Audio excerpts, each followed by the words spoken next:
What's up, world? I'm Cameron McKinney, and this is Pop Culture Spotlight, a podcast about the career of actress Anna Paquin and the movie French Exit. First, let's talk about the career of actress Anna Paquin, who I believe is one of the most underrated actresses of her generation. I have been a huge fan of Anna Paquin since I first saw her in the X-Men series, and unlike most kid actors who appear in kid shows, Paquin was acting on the big screen and won an Oscar at 11 years old in the movie The Piano, along with Holly Hunter, who also won the Oscar for that film. So right off the bat, Paquin reached the highest level of success for an actor in some people's eye. I mean, the same thing happened with Tatum O'Neal, who won an Oscar at age 10 for Paper Moon. I mean, this happens, but most of the time it happens, and then that's the biggest thing that ever happens to that person. That becomes the thing about that person. Tatum O'Neal didn't have much of an acting career after that film. Yes, she appeared in the baseball film The Bad News Bears, but she kind of peaked as a child, and that's why I think Paquin is a fascinating study case, because she did not peak as a child. I think the movies she makes after The Piano are way better than the one that made her famous. Like I said before, the first time I saw Paquin on screen was in the X-Men films as Rogue along with Hugh Jackman, and for me, she's one of the best things about that film. She's pivotal to the plot and has great chemistry with Jackman. And then in the latter two films, her character, not her, becomes a crutch to the franchise. They didn't know what to do with her character. The whole she doesn't want to be a mutant thing became old. And overall, I thought Paquin was underused in the franchise. By X-Men Last Stand, her arc was annoying and distracting. The first movie is the only film in that franchise that did Rogue any justice. They made her the key to the plot. Her, along with Jackman, Ian McKellen, and Patrick Stewart, are the best things in that movie. I was looking back and watching some of Paquin's past work, and man, does she have a great taste in filmmakers. She has worked with Cameron Crowe on Almost Famous, Gus Van Sant on Finding Forrester, Spike Lee on 25th Hour, Noah Baumbach on The Squid and The Whale, Kenneth Lonergan on Margret, and Martin Scorsese on The Irishman. These are some of the best films of the last 20 years or so. I mean, come on. Almost Famous is the quintessential Cameron Crowe film. Anna Paquin only has a small role in it, but still, what a high quality film to be a part of. Then with Gus Van Sant on Finding Forrester, I thought she was really good in that film. She had smaller roles in Spike Lee's 25th Hour and Noah Baumbach's The Squid and the Whale, but she really worked in both movies quite well. I love her scenes with Jesse Eisenberg and Jeff Daniels in The Squid and the Whale, and also in 25th Hour with Philip Seymour Hoffman. I think for a period of time, Paquin had a character archetype. She was playing intellectual teens who were rebellious. That's the type of character she was playing. She did it in The Squid and the Whale, 25th Hour, and Margaret. I mean, that's the type of characters she was playing, and she was playing it super believably. I mean, she also does it to an extent in 25th Hour. Like, she's playing this really smart, curious character who doesn't really want to abide by the rules of society. She's really good at playing rebellious teens in her heyday. I mean, in a lot of her movies, she's a wild card, even as Rogue in the X-Men. I mean, she's talking about running away from home. She's talking about not wanting to abide by societal standards. I mean, recently, Paquin was the star of the vampire series True Blood, which I wasn't a big fan of, but she also appeared in Martin Scorsese's The Irishman, and I thought her scenes between Robert De Niro and Al Pacino were super effective, even though she didn't have a lot of lines in that movie, and that was discussed. Yes, would I have liked to see Anna Paquin have a few more lines in the movie? Yes, but I thought her performance was super effective alongside those on-screen legends. I mean, her willingness to take smaller parts to work with great filmmakers is something that I really admire. I mean, the fact that she has a smaller role in a Noah Baumbach film, a Spike Lee film, and a Martin Scorsese film, I think that says a lot about her in the type of high quality movies that she's trying to be a part of. I mean, look at the amount of caliber actors she's gone to work with. Robert De Niro, Sean Connery, Edward Norton, Philip Seymour Hoffman, Hugh Jackman, the list goes on and on. Pacino, I mean, she's gotten to work with some of the best actors of all time, and probably Paquin had the star power to be the lead in lesser movies, but she decided to work with some of the best directors and actors of all time, and that's something she should get a lot of credit for, because it's probably given her career longevity, that you can look at her resume and say, wow, Anna Paquin is not really in a lot of bad movies. My favorite Anna Paquin performance is in the movie Margret. It's her best leading role, and she carries the entire film. It's one of the best coming of age movies out there, and not enough people have seen it. This Kenneth Lonergan masterpiece. I think that the mother-daughter relationship in this film between Paquin and J. Smith Cameron is just as good as the one between Saoirse Ronan and Laurie Metcalf in Lady Bird. I mean, Kenneth Lonergan has made 3 of the best movies of the last 25 years with You Can Count on Me, Margret, and Manchester by the Sea. I need Kenneth Lonergan to make more movies right now. And with Paquin, he gets the best performance out of her. I mean, it's a super long movie, but it's worth the watch. And like I said, it has a lot of comparisons with a modern classic, Lady Bird. I mean, also you have this relationship between Kieran Culkin's character and Paquin's character that's a lot like the relationship between Saoirse Ronan's character and Timothée Chalamet's character in Lady Bird. I find those relationships to be eerily similar. If you have not seen the movie Margret, I highly recommend it. I think after watching it, you will see Anna Paquin in a very different light. I mean, a lot of people only know her from the supporting parts in bigger movies like X-Men, but she is a high caliber leading actress, especially in the movie Margret. Paquin is next set to appear in the movie American Underdog, the Kurt Warner story, with Zachary Levi playing the Hall of Fame quarterback. If this film is any good, it could be a massive hit. And I hope it is, because I am a big fan of Anna Paquin, and here are the Anna Paquin performances I highly recommend. X-Men, Almost Famous, Finding Forrester, 25th Hour, X2, The Squid and the Whale, Margret, and The Irishman. Let's switch gears and talk about the movie French Exit. Here's a quick synopsis. After losing her fortune, Frances Price leaves New York and moves to Paris with her son Malcolm. This is a movie that came out in the middle of the pandemic that I was really curious about, because a lot of people were saying that this was one of the best performances given by acting legend Michelle Pfeiffer, and man, were they right about that. Pfeiffer is one of the best actresses of her generation, and in this film, she gives an incredible performance as an unlikable character at times who is very blunt. Since breaking out with Scarface, Pfeiffer has given some of my favorite performances in Batman Returns and the criminally underrated film Stardust. I think when she is playing a sinister character, she is at her absolute best. I mean, you have Catwoman in Batman Returns. I mean, that's iconic. It's going to be interesting to see if Zoe Kravitz can bring that same kind of thing to the character in the new Batman film. I mean, that's going to be a tough one to beat. And then in this film, Stardust, I just recently watched it. It's incredible, and Pfeiffer is the absolute best thing of the movie. I mean, she's just brilliant at playing characters who are cruel. In more recent years, she's appeared in the movie Mother, that crazy Darren Aronofsky film that a lot of people talked about, that starred Javier Bardem and Jennifer Lawrence.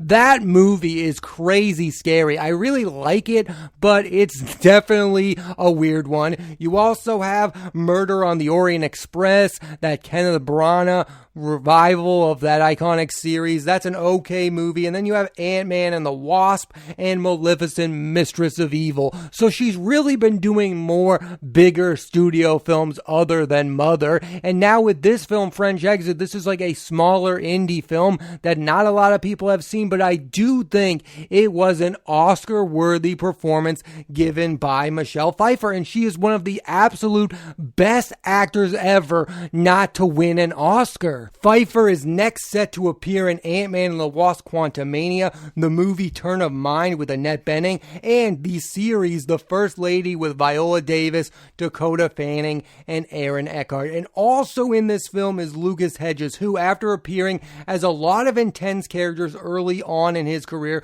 Lucas Hedges in his last few films has become a calming presence in waves. He was at his most movie star, in my opinion. He's a charming presence in that film, and then in Let Them All Talk, and in this movie, he's hilarious and has unbelievable chemistry with Meryl Streep and Michelle Pfeiffer. He has become so believable working across some of the best actresses ever. It's kind of scary. It's going to be interesting to see where Lucas Hedges takes his career from here. He has not been in a big-time blockbuster. A lot of people compare Hedges to Timothée Chalamet. Well, Timothée Chalamet is now going to be the lead of a huge, massive studio film in Dune. Will Lucas Hedges ever be the lead of a movie like that? I don't see that happening. I like where his career is going. He is working with interesting filmmakers and working with some of the best actors ever. Tracy Letts from The Big Short, Lady Bird, and Ford v Ferrari is also in this movie,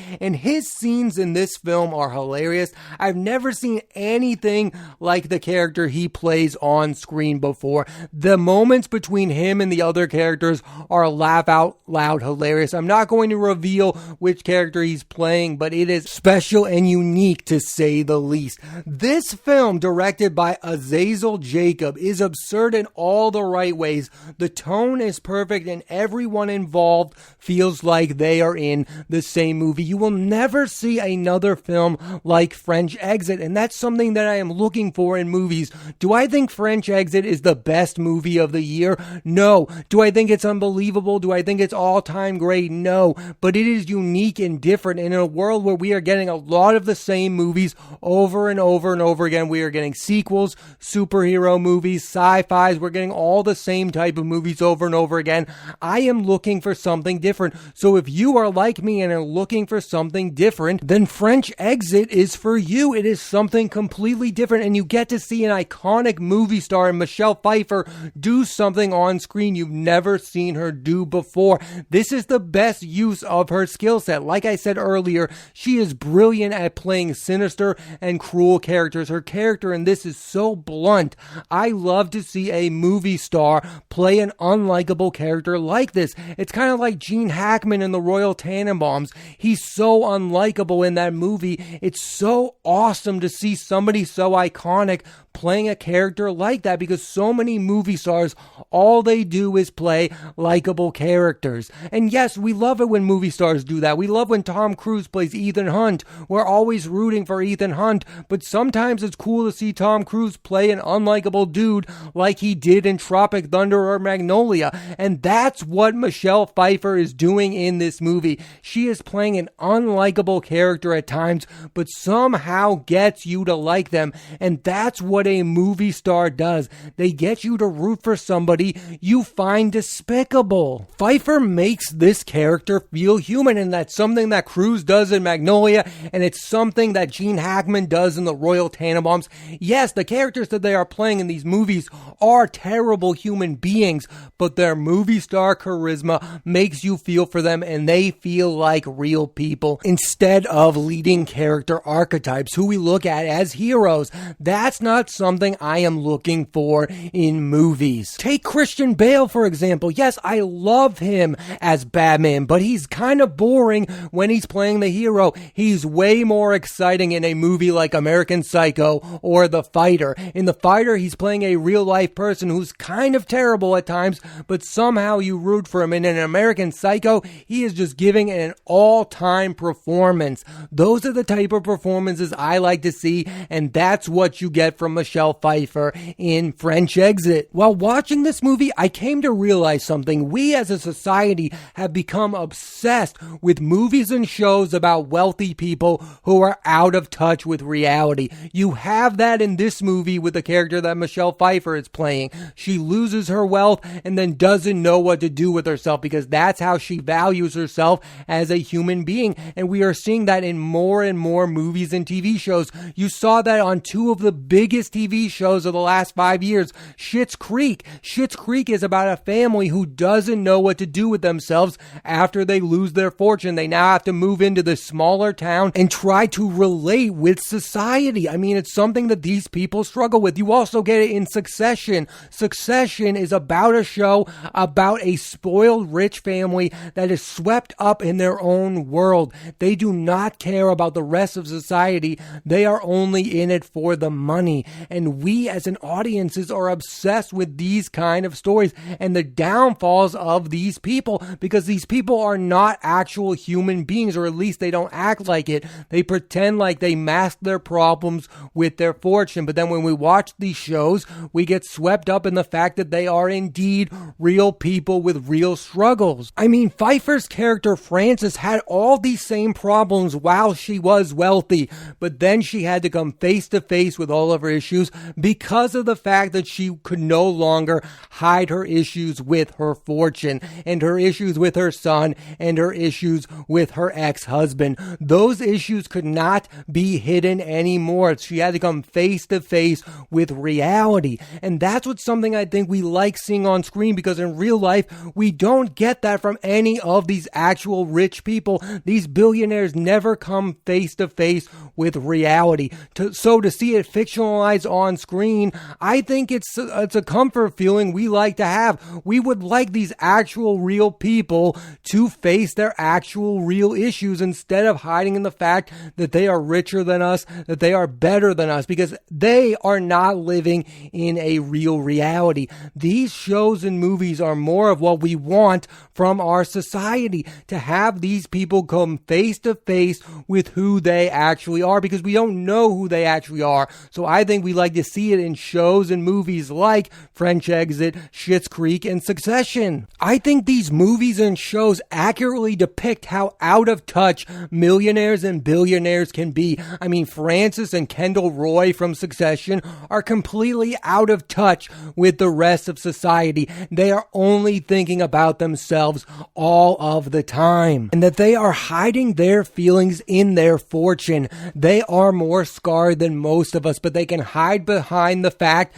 that they are insanely rich. I think you're going to get more and more TV shows and movies about how wealthy people are out of touch with reality, because you get a lot of interesting and colorful characters. Plus, they make these rich people feel like real life human beings, when in real life, they don't feel like that at all. Overall, I think French Exit is an interesting, odd movie that has a lot to say about society and stars two of the most fascinating movie stars working today. The pairing of Michelle Pfeiffer with Lucas Hedges is incredible. I want them to make more movies together. It's such an odd pairing, but they are two of the most unusual movie stars of this era. I think both are also super underrated, and both should probably have Oscars by now. Like, I think Lucas Hedges, even though he's young, should have won an Oscar for Manchester by the Sea, and Michelle Pfeiffer should have an Oscar. Maybe not for Batman Returns, which I would give it for, but she should definitely have an Oscar award. The last thing I want to say about the movie is